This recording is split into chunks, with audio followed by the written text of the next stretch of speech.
बिस्मिल्लाहिर्रहमानिर्रहीम, अस्सलामुअलैकुम। लाखों करोड़ों दुरूदो सलाम मोहम्मद मुस्तफ़ा सल्लल्लाहु अलैहि वसल्लम और आले मोहम्मद पर। मैं हूं उमर दराज गोंदल और आप मेरा यूट्यूब चैनल देख रहे हैं। नाज़रीन, मैं आपको जो सबसे बड़ी खबर देना चाहता हूं वो चूंकि आपको अंदाज़ा है कि कल जलसे होने हैं हुकूमत के और अपोजिशन के। जलसों के अंदर तो जो कुछ होगा, जो कार्ड्स दिखाए जाएंगे, जो तकरीरें की जाएंगी, वो अपनी जगह पे है, लेकिन सबसे बड़ी बात जो है वो सिक्योरिटी की है। और फिर सबसे बड़ी बात यह है कि जब ये जलसे के लिए जा रहे होंगे तो इनका तसादुम ना हो, एक दूसरे के ऊपर हमले ना करें, कोई ऐसी चीज़ ना हो जाए जिससे हालात काबू से बाहर हो जाएं। तो मैं आपको वो बताना चाहता हूं कि जिसका डर था वो काम होना शुरू हो गया है। अगर लाहौर शहर के अंदर ये तसादुम, लड़ाई झगड़ा, दंगा फसाद शुरू हो गया है तो इसका मतलब ये है कि ये लाहौर से बढ़ता हुआ पंजाब के दीगर शहरों से होता हुआ ये इस्लामाबाद पहुंचेगा और वहां पे हालात बिल्कुल खराब हो जाएंगे। तहरीक इंसाफ के कैंप को निशाना बनाया गया है। उनकी अपनी हुकूमत है, लेकिन उस हुकूमत के दौरान कैंप को निशाना बना के क्या पैगाम दिया गया है, ये पहले नंबर के ऊपर बात करूंगा। दूसरे नंबर के ऊपर चल के मैंने आपको बताया था आज हुकूमत के इत्तेहादियों के लिए फैसला कुन दिन है। हुकूमत भी इस दिन को फैसला कुन दिन के तौर पर लेके जाना चाहती है। एक बड़ा वफ्द जो है, हाई डेलीगेशन जो है वो पहुंचा है लाहौर के अंदर, और उसके अलावा एमकेएम के साथ भी मुलाकात तय पे आ गई है। ये इंपॉर्टेंट बात है। और फिर तीसरे नंबर के ऊपर चल के इस वक्त बहुत सारे कार्ड्स हैं जो इमरान खान ने कल शो करने हैं। उसमें से एक कार्ड ये भी है कि अभी फिलहाल इस चीज़ को लिंगर ऑन किया जाए, इस मामले को खींचा जाए, खींच के आप एक बजट पेश करें, अवामी बजट हो, अवाम को रिलीफ दिया जाए, अवाम को रिलीफ देने के फ़ौरन बाद जो है आम इंतखाबात पे चला जाए। लेकिन एक जो इंपॉर्टेंट खबर आई है, पाकिस्तान पीपल्स पार्टी के एक एमएनए जो कत्ल केस में वांटेड हैं, उनको दुबई से लाया गया है और सिर्फ वोट के लिए, उनकी गिरफ्तारी के लिए हुकूमत ने हिकमत अमली बना ली है। इससे कितना बड़ा तनाज़ा हो सकता है ये डिटेल्स भी आपके सामने रखूंगा। लेकिन अगर आपने अभी तक चैनल सब्सक्राइब नहीं किया और आप चाहते हैं कि आपको मुस्तनद और बरवक्त खबरें मिलती रहें तो हमारा चैनल सब्सक्राइब कर लीजिए, बेल आइकन के ऊपर क्लिक कर लीजिए ताकि हमारी आइंदा आने वाली वीडियोस बर वक्त आप तक पहुंचते रहे। जब से ये सिलसिला शुरू हुआ है हम ये कहते रहे हैं कि इस्लामाबाद के अंदर जो जलसे हैं वो सूरत हाल ख़राब कर सकते हैं, और अदालत ने भी यही कहा था, जिसकी बुनियाद के ऊपर डी चौक से यानी रेड जोन से इन जलसों को मुंतकिल किया गया है।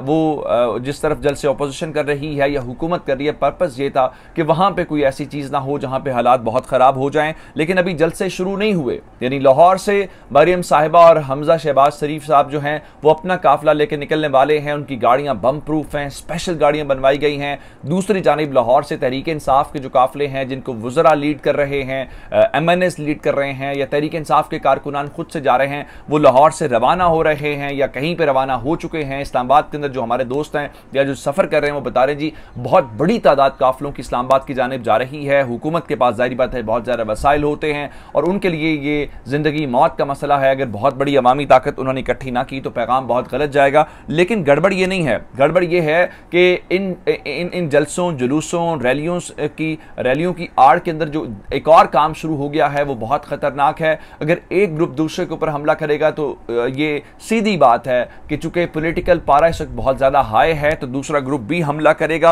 अब एक ऐसी ही सूरत हाल ये है। अब लाहौर की अगर बात कर लें, लाहौर के अंदर आपको ये भी याद रखना है कि तहरीक इंसाफ की हुकूमत भी है।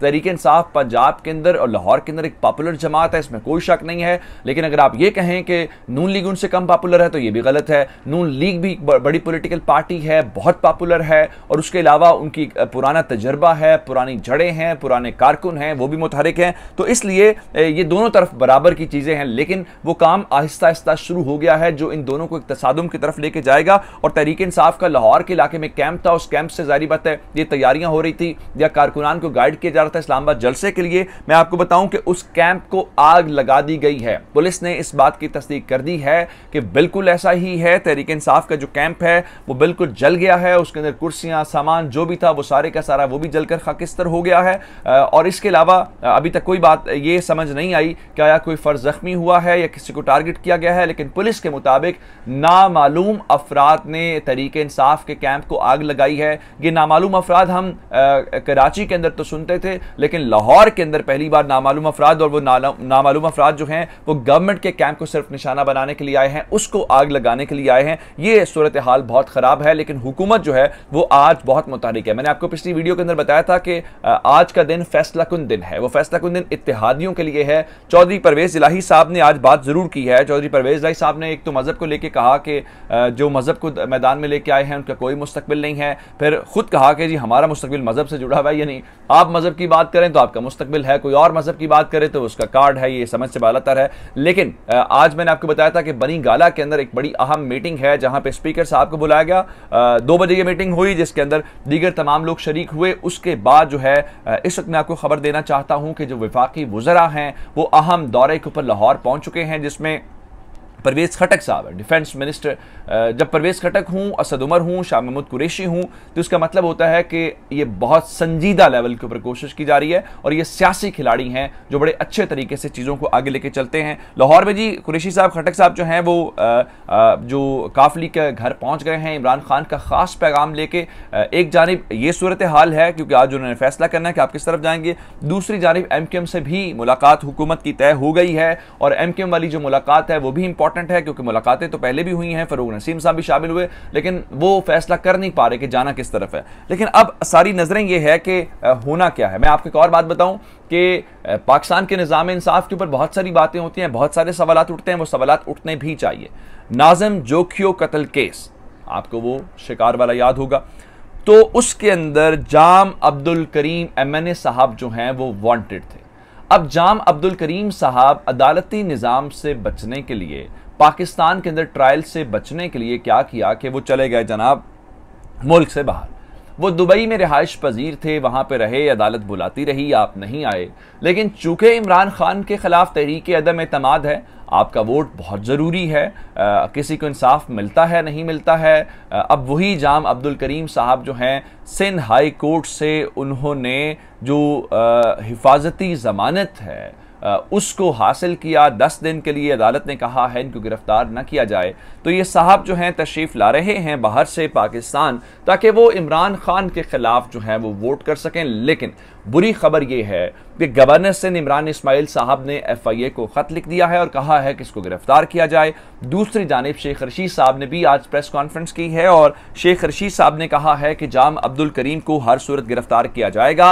FIA को कहा गया है कि वो जहाँ पे मिलें, जिस हालत में मिलें, उनको फौरी तौर पे अरेस्ट किया जाए और उनको जेल यात्रा पे रवाना किया जाए क्योंकि वो कत्ल केस में वांटेड हैं। लेकिन अब असल बात यह है कि नज़रें कल के ऊपर हैं कि वहाँ पे इमरान खान क्या ऐलान करते हैं। तो मैं आपको इस सिलसिले में जो खबर देना चाहता हूँ वो ये है कि शेख रशीद ने आज एक बार फिर, मैंने आपको एक खबर दी थी कि हुकूमत और अपोजिशन ने एक दरमियानी रास्ता निकाला है। बहुत सारे लोग कह रहे हैं कि इमरान खान चाहते हैं कि उनकी गवर्नमेंट दिसंबर तक जाए, लेकिन वो अगले साल मार्च से पहले पहले इलेक्शन करवाना चाहते हैं। दिसंबर के अंदर शायद वो इलेक्शन कॉल कर लें। अब खबर आज ये है, शेख रशीद साहब जाहिर बात है बातें करते हैं, सियासतदान जब डिस्कशंस करते हैं वही बातें अवामी सतह पर लाई जाती हैं। उन्होंने कहा मैंने इमरान खान को ये तजवीज़ दी है कि आप बजट पेश करें और बजट पेश ऐसा करें जो अवामी हो, अवाम दोस्त बजट हो, अवाम को रिलीफ दिया जाए। और उसके बाद आप क्या करें कि उसके बाद आप जनाब एक जलसे जुलूस अपने शुरू करें और आप इलेक्शंस कॉल कर लें। ये बात ठीक है, ये काम हो सकता है और इसकी वजह यह है कि बहुत सारे हल्के कह रहे हैं कि कहीं ना कहीं इस्टेब्लिशमेंट निगोशिएट कर रही है। निगोशिएट करने का पर्पज़ या मकसद ये है कि मुल्की हालात इसके मुतहम्मिल नहीं हो सकते कि हम इमरान खान की गवर्नमेंट, फिर शहबाज शरीफ की गवर्नमेंट, फिर इंटरिम गवर्नमेंट, फिर एक और गवर्नमेंट, तो 1-1.5 साल के अंदर अगर हमें 4 गवर्नमेंट्स बर्दाश्त करनी पड़े तो इसका मतलब यह है कि पाकिस्तान के लिए मुआशी तौर पर, सियासी तौर पर ठीक नहीं होगा।